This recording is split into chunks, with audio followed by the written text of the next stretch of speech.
Hello, hello, hello. Welcome back to Healing Planet 2018. My name is Melinda. Thanks for joining me and joining us. It's a small group of us for now, but hopefully it will grow in the future. So whenever you join us, this is day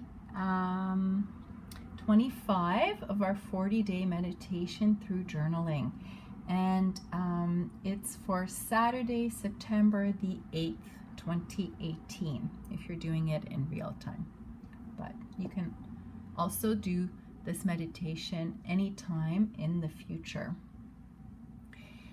So this week I'm using the Rumi Oracle deck by Alana Fairchild, artwork by Rasuli. So I will read you the poem by Rumi and then I'll read you the channeled message, and we'll do a sacred ritual at the end. So today's card is number 1, Beyond Death, Life.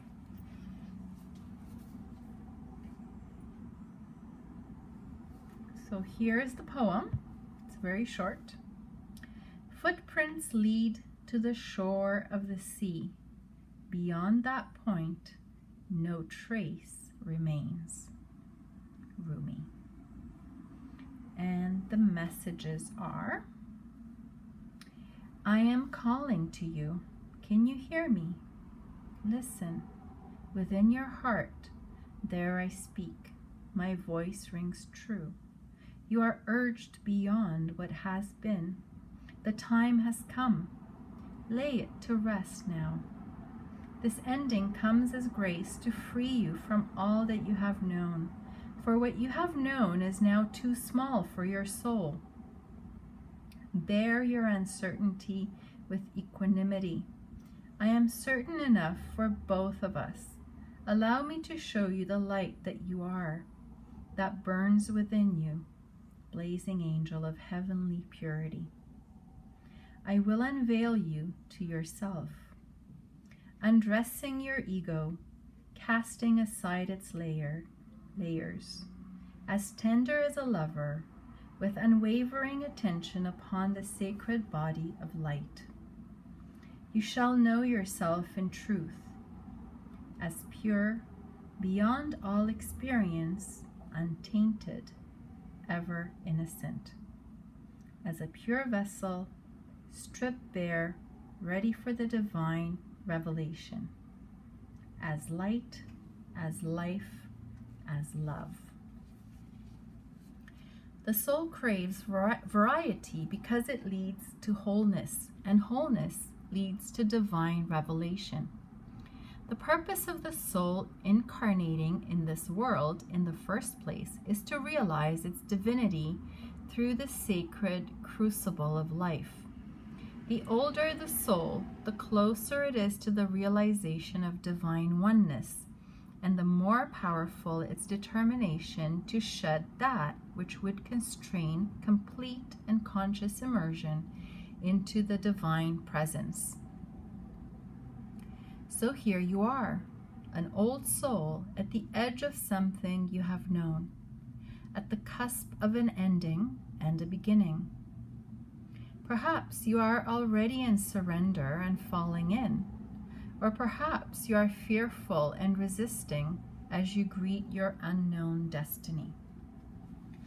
Yet this moment is happening because your own divine soul has chosen for it to be this way, so that love may grow. There is no punishment in this ending, nor is there anything to fear. There may be pain, there may be grief and loss. There may be uncertainty and even insecurity. Yet you have a heart big enough to bear such growing pains. Your heart is even big enough to receive the joy that is lying in wait for you as you stumble across her in the course of your clumsy, inspired travails into new life. You can scoop her up in your arms and spin her wildly about as she delights in your embrace, throwing her head back and laughing her vibrant, contagious laughter, filling you with exquisite ecstasy. Yes, you shall know the truth, the knowledge that the divine is with you, guiding every unfolding moment of your life journey. No matter how dark it may first appear, the divine is with you in unflinching generosity, with compassion and with fierce passion for your blossoming into all that you are, all that you can be. So what must you do to receive this divine grace, this new life? You must be willing to face death. It may be that death has come to you in the form of loss of a beloved one, a physical loss that takes you into the darkest despair or depths of your grieving heart. It may be death that comes to you in the ending of a financial or professional situation you once relied upon. It could also be in the sense that you don't really know who you are anymore. Old identities having shown themselves to be inadequate, inaccurate, mere ego masks too small for the great being that you are starting to suspect you may be. Your death may be a choice to let go, to take a step in a new direction, to move house, to end a relationship, to change career, or to step away from a religious or philosophical tradition or a group or teacher. Your death may not feel as though it has come by choice at all. It may be a sickness that leaves you feeling helpless, a relationship or other life circumstance changing when you wish with all your heart that it would not. Your transition through this death may be triggered by an inner feeling that you cannot quite pin down. Nonetheless, it powerfully propels you away from what has been and towards untapped possibilities, perhaps even towards great confusion as you encounter life in a new way, feeling even somewhat unprepared and uncertain as to what may lie ahead of you now. How you deal with this grace, hidden though it may at first appear to be under the cloak of crisis, is up to you.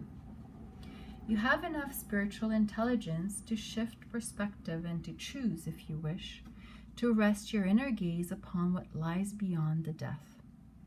Gaze instead upon the new life that is calling you. When you know deep within that no matter what experiences you have had in your life, that you are untainted, you will be more easily able to trust in the love the divine has for you. You won't question your worthiness, and therefore you will trust in life more easily and more fully, no matter how much it asks of you at times. The divine is a relentless lover. It wants nothing less than your total being to be held in its embrace. Sometimes that means we will have to give up lesser loves for the greater lover, the divine one that calls us to remember our true nature. You are a beautiful blazing soul having a human experience that defies explanation and opens you up to divinity. That is what is happening in your life now, whether the death is obvious and painful to you, or whether you are uncertain as to how it is as yet showing up in your life. Either way, there is an ending imminent and new life coming to you, with greater opportunity for your radiant soul to shine its beauty in the world. Grasp it eagerly, beloved. Now is not the time for fear or hesitation. Focus on what is becoming, whilst honoring what is no longer to be.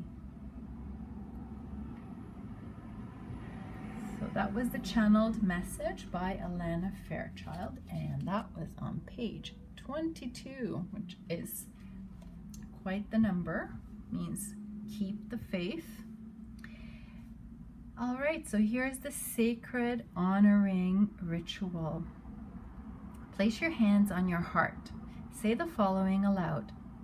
Rumi, who loves me unconditionally, I call upon your loving grace. Please help me release what I no longer need, what is too small for my great light. Help me recognize the purity of my own being so that I can more easily trust in the divine love calling to me, like an insistent lover in every moment. I breathe in your compassionate grace now. Thank you, my beloved. Keeping your hands resting on your heart at the center of your chest, simply breathe in and out, gently and easily. Focus on the feeling of your hands on your chest. Do this for as long as feels good to you. When you have finished, open your eyes. You have finished your honoring ritual. Wow, quite the powerful message.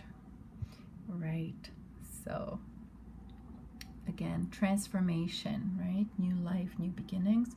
So I invite you again, take out a piece of pen and paper and write down your thoughts, feelings, whatever comes to you. Let it flow onto the paper, let it out, and welcome the healing, the blessings that it will bring, definitely will bring into your life. All right, thank you for joining me today. I wish you a beautiful day and see you again tomorrow. Bye for now.